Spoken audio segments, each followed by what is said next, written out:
My Life Between Lives story from Newton Train Institute practitioners. I see a whole change in the thrust of searching for answers about who we are and why we're here. And I think it's wonderful, and I just hope the movement continues to expand. Let us expand the universal consciousness together with a My Life Between Lives story presented by the Michael Newton Institute. Welcome, my friends. This is My LBL Story. My name is Ekomananda. I am your host. Today, our special guest is Paul Orant.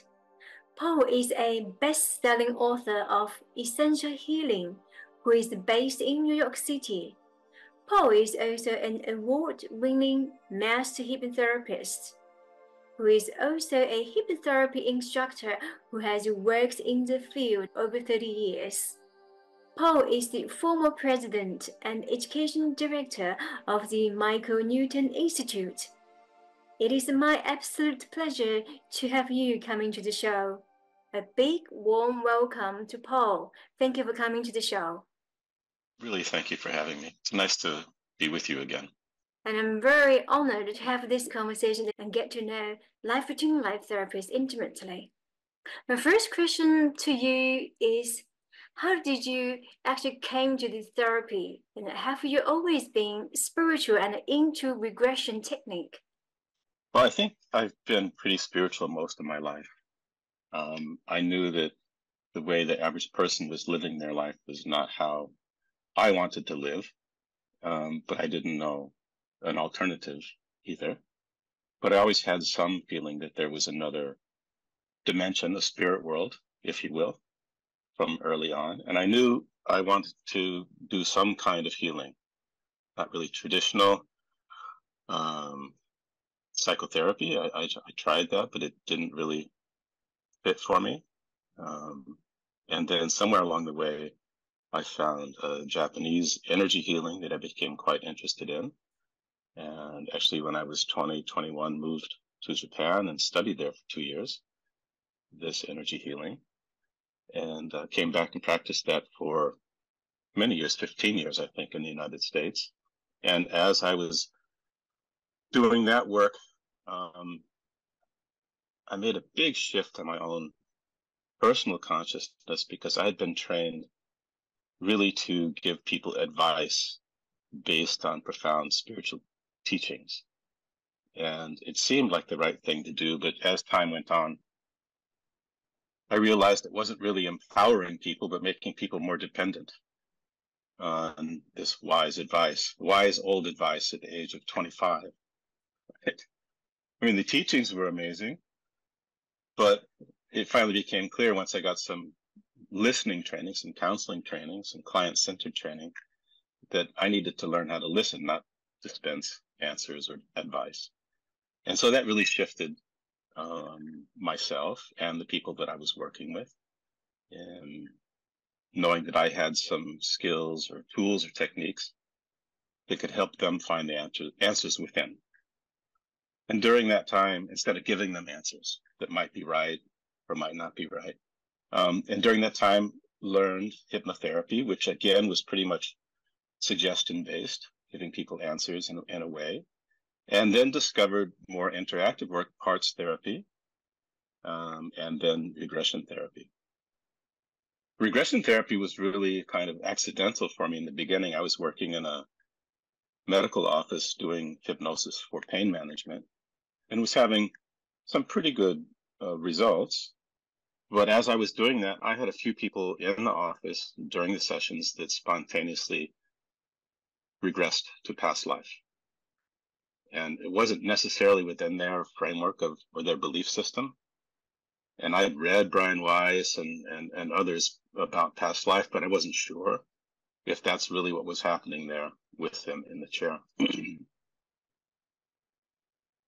But I saw that whether it was really a past life remembering or not, that often their physical, mental, emotional conditions were resolved by the session. And I didn't really even know how to facilitate it. So I began to study past life regression. I kept it separate from the medical practice for a long time. Somehow to me, it didn't feel like it really fit initially. And so I started doing past life occasionally amongst the clinical sessions. And then, as you probably know, I had a very profound experience where I was hit by lightning about 23 years ago and had a near-death experience. It really transformed me, Apple. I knew something was different. I wasn't sure what, but I sure saw the world different. I saw myself different. I had some very profound experiences while I was out of body and back home. And it was a regression therapist that helped me recover details of the memory when I was out of body. And it wasn't an LBL therapist. Michael hadn't yet taught life between life regression, but it was someone that used a somatic approach to regress. And I went back and experienced such profound things that you know from conducting these sessions, unconditional love, oneness, meeting one's guide, feeling free from the body and realizing I'm still conscious, that there is no death. We don't die when the body dies, right? But trying to integrate that into my life after that experience was really difficult. But I began from then to try to figure out a way that I could, in my office, using hypnosis, help have someone have such a transformational experience without having to go through the near-death experience. Somehow I knew past life was close, but it wasn't really doing it. It wasn't until 2001 when a colleague that I was teaching with the National Association of Transpersonal Hypnotherapists had made contact with Michael Newton and had agreed to sponsor Michael Newton's very first life between life regression training in Virginia Beach in 2001. And he asked me to come and assist at that training because I needed people to do supervision and help out. And I went to that training and saw Michael Newton do the one and only live LBL demonstration in public as part of that training. And watching him work, I said, he figured it out. He figured out how to go past the death scene in the past life and through much research and effort, get them into spirit and then began exploring the spirit world. And realized this is really what I was seeking. This is what I was looking for and hadn't been able to figure out. And, you know, that was a really intense training. We had 50 people at that training and long days. It was in Virginia Beach, so it was at the ocean. And I loved the ocean. I loved to body surf. Never been on the surfboard, but I loved to body surf. And so after the couple of days of intense training, I went to swim and ride some waves just to kind of clear my head and chill. And I got washed up on the beach in a pretty big wave and looked across, and there was this guy that also got washed up on the beach. And guess who it was? Michael Newton. Michael lived in Southern California, and he loved to body surf. And there he was, chilling, kind of recuperating from intense days of training, riding waves. And so we rode waves together. It's kind of a fairy tale story, but it was sunset, dolphins came around, and it was from that moment that he and I became close friends. And that was it. This was my path since then, since 2001. What a beautiful story that you shared. And that was one of the in-person training or the earliest training that Michael Newton conducted. Absolutely, yeah. So what was Michael Newton looks like in person? Oh, Michael was a very interesting combination. He, there were no airs. I mean, we had great respect for him, you know, but he didn't put on any airs. He was very human. He was very available, had a great sense of humor and an amazing, sharp mind, brilliant man, really brilliant man. And so he could be intense, especially when it came to teaching his work later on, because that was his baby that he created and developed. It was an honor to be asked to teach it. but it was also nerve-wracking trying to teach it in front of the master who had developed it. Michael, he was a very, very special person in many, many ways. And I really respect him for the dedication, the time, and he would conduct a life between life regression for 5 hours. He'd be with the person, really digging, really working. And at that time, really doing research. So he was trying to figure out how all this worked and he was really mapping the spirit world. So it wasn't just focusing on the client's questions or why they were there, but it was trying to figure out the whole process and then eventually how to teach it. And he would spend hours after the session writing them out and cataloging them. So he had file cabinets in time full of case studies that were organized by specific themes or occurrences in the session that he later referred back to write his first book, Journey of Souls. So I know how I feel after conducting an LBL session. I'm both exhilarated because it's an honor to facilitate, but I'm exhausted too. It's intense work to really hold the space for the person and guide them, and if they have difficulty, to help them get through. And he did this even later in life, and then documented it all. He was working on a typewriter. He didn't have the benefit of word processor or computer at the time. He had paper files that he organized. And when he wrote his books, he and his wife, Peggy, beautiful, amazing woman that really supported him. I think they were a special duo, really. Their living room floor was covered with piles of paper with different case studies and different themes, and that eventually became chapters and then ultimately the book. I was very impressed when I first learned how Michael did all the paperwork. There were approximately 7,000 cases, was that right? That all 7,000 segregated into different segments, different stories, different chapters, different stations. It's absolutely mind-blowing when the book, A Journey of Souls, and then subsequently Destiny of Souls and other books being presented to me. I was absolutely immediately thinking, okay, I'm going to do this. You know, when Michael taught, the last time Michael taught at the course in Santa Fe, 2005 or 6, I forget exactly. He was getting older and was concerned that he wasn't as sharp as he'd been. But that man, during the middle of his lecture, could say, well, I wrote about soul groups and interaction with those in the soul group on page 237 and the second paragraph. He could quote. Now, I've written a book, you know, and I know the content and I know the process, but can I tell you on this paragraph, on this page, in that chapter? No. But he was like a living encyclopedia in a way. And so I don't mean just academic, because he was very academic. He loved history, but he had a really big heart too. He was very compassionate and loving. What a combination. Yes, a specific gift to us, because to me, my first impression when I saw the picture of him, I felt like he might be very, academic, very logical, very analytical. How a person like that can found, such a life-changing program, a gift that is bestowed to the human race today. Well, I'm absolutely certain that was his sole mission, his sole purpose. And he had the kind of ego and mental mind that helped him do it.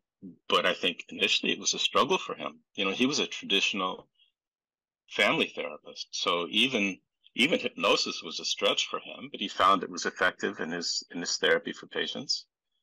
But when he had people starting to go into past life, he was really confused. He just, it didn't fit his paradigm. He was more of an agnostic, really. He certainly wasn't religious. And so it was a real stretch for him. But as he pursued it in his sort of scientific manner, it evolved from past life to people eventually going from the death scene in the past life and entering spirit. Now, thank God we have his guidelines, we have his teaching and his experience to guide us when we take someone there. But he didn't have a format. He didn't have a roadmap. He really developed it by working with people. But yeah, to go from scientific, agnostic family therapist to a past life regression therapist and eventually life between life regression therapist, he did it very quietly because he knew he would lose the respect of his colleagues. It was too much of a stretch for most people. So he worked very quietly until he really developed a methodology that he found effective and transformational. And then he finally came out of the closet. Yes, I can certainly sense the challenge for those who work in the medical field. Have you seen a change over the years amongst the medical professionals? Are they more open to this sort of therapies? I would say yes. So I started hypnotherapy in 1991, and people were still thinking it had to do with pocket watches and goatees and making people do bizarre things. And the biggest challenge we had, even though our work was successful with weight loss, smoking, anxiety, fears, and phobias, getting over that hump of the misbelief or misunderstanding of hypnosis was the biggest challenge of all, because the methodology works, hypnotherapy works. It was really helping people understand what it was and what it wasn't. It was most difficult. And so, yeah, like I said in the beginning, as I was starting intentional past life regressions, I kept it separate from the medical office. It just felt like it did not fit. And so eventually had my own office next to the medical office where I would do Paul does this weird stuff over there, and here he does his clinical stuff. But I think over time, it's definitely evolved. I think people are much more open to it. And it's not to abandon science, but it's to work with it. I mean, hypnotherapy is very effective. Regression therapy is very effective, but I don't think any one tool can solve every problem. And so I collaborated with doctors, with psychologists, with psychiatrists, with acupuncturists, with other practitioners, so that we could support a patient in many ways, rather than saying, oh, this one practice is a solution for everything. So it's a more holistic approach. Absolutely. Yeah, and I think that we need that. I can work clinically with someone on an issue in their life, but without understanding from soul level what the purpose of it is, what the learning of it is, it would be really challenging. And in more traditional talk therapy, you can go back so far, but so much trauma that people experience is pre-verbal. It's in utero, or it's very young, and they can't tell you about it because there's no conscious memory of it. It's stored in the body, it's stored in the subconscious mind, and it's stored in the soul. So I think in the work that we're doing, we really are looking, is this from this life? Does this have to do with ego and mind? Does it have to do with genetics and family, or does it go further? And so we have really powerful tools with regression therapy to find out what was happening in the womb as you were developing and preparing to come. And even beyond that, why? Why did you come in the first place? What did you hope to do in this life? What did you hope to learn, accomplish in this life? What is it you're working on over lifetimes that you're coming in this lifetime to perhaps repeat or find a resolution to? Would you say that every person's issue happened in this life has something to do with past lives? Yeah, that's a tough question. No, not necessarily. I mean, okay, in the end, everything is connected. But I would say one of our challenges in doing past life regression and life between life regression, and that's primarily what people come to me for, right? They read Michael Newton, they read Brian Weiss or someone else and go, oh, I want to have past life regression. But someone that hasn't done a lot of personal growth or development, hasn't done any kind of therapy, reads the books, gets excited about it, wants to come in and have this amazing experience. But the first thing you run into is ego or mind or issues in this life. And so I think that it's often important to resolve some of what's in this life first, at least enough so that you can go beyond that and get to the deeper work. Because when someone comes in to have this fantastical past life regression and they run into neglect in childhood, or they run into broken heart from a difficult relationship, and that isn't what they want to look at, they want to have this deep past life regression, it can be difficult to go past that. Sometimes we can get past it, but my question is that breakup, is that challenge simply from this life, or is it part of a bigger picture or pattern that's reflecting something that happened while they were in utero or in past life? And then we know how to work with it. Fascinating. And find a solution for it. Yes, I have experienced that myself altogether about 13 times. So all my regressions added up together, absolutely break myself down into pieces and know my past, present, and future. No more questions about the self, but that feeling of ascending my energy, connecting to one, really know the one, experience we are one, we are love. It's absolutely life-changing. Absolutely. And that's, like I said, one of the things that propelled me towards eventually meeting Michael Newton and the life between life regression is I had that spirit, that experience of oneness. I had that experience of unconditional love. And I said, how can I take someone on a journey where they can experience this? And that was something Michael was doing every day. And that's something that can be done through life between life regression. It transforms you. Transforms. So apart from transformation, what role do you see regression therapy and the life between life therapy on person's healing and their spiritual awakening journey?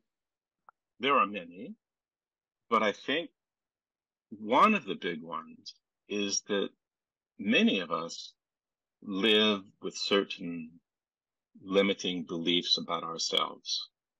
I'm not enough. I'm not good enough. It's my fault. We have guilt. We have shame, these kinds of things. And we really believe them, right? And so one of the biggest themes in my work, whether it's LBL or essential healing session or something more clinical, is to help someone get past those protections and beliefs that are misguided or untrue, and really reconnect with their higher self, with what I call soul essence, with their own divinity. When you reconnect with your soul self, I mean, the soul's not perfect. It comes to planet Earth to learn and grow. There's something perfect in the soul. The soul itself carries the same things the human consciousness carries. But helping someone reconnect with who they really are and remember that, and then begin to be able to live that, I think that's the greatest gift that we have to offer through regression therapy in general, is move them past those beliefs and reconnect with who they are, with their divine self, and remember that and begin to live from that place. Imagine a planet full of people living like that. That's my dream. Absolutely. I remember someone said to me, if everybody meditated 5 minutes on this planet altogether, we're changing the whole world. That definitely reminds us the role us LBL play in shifting human consciousness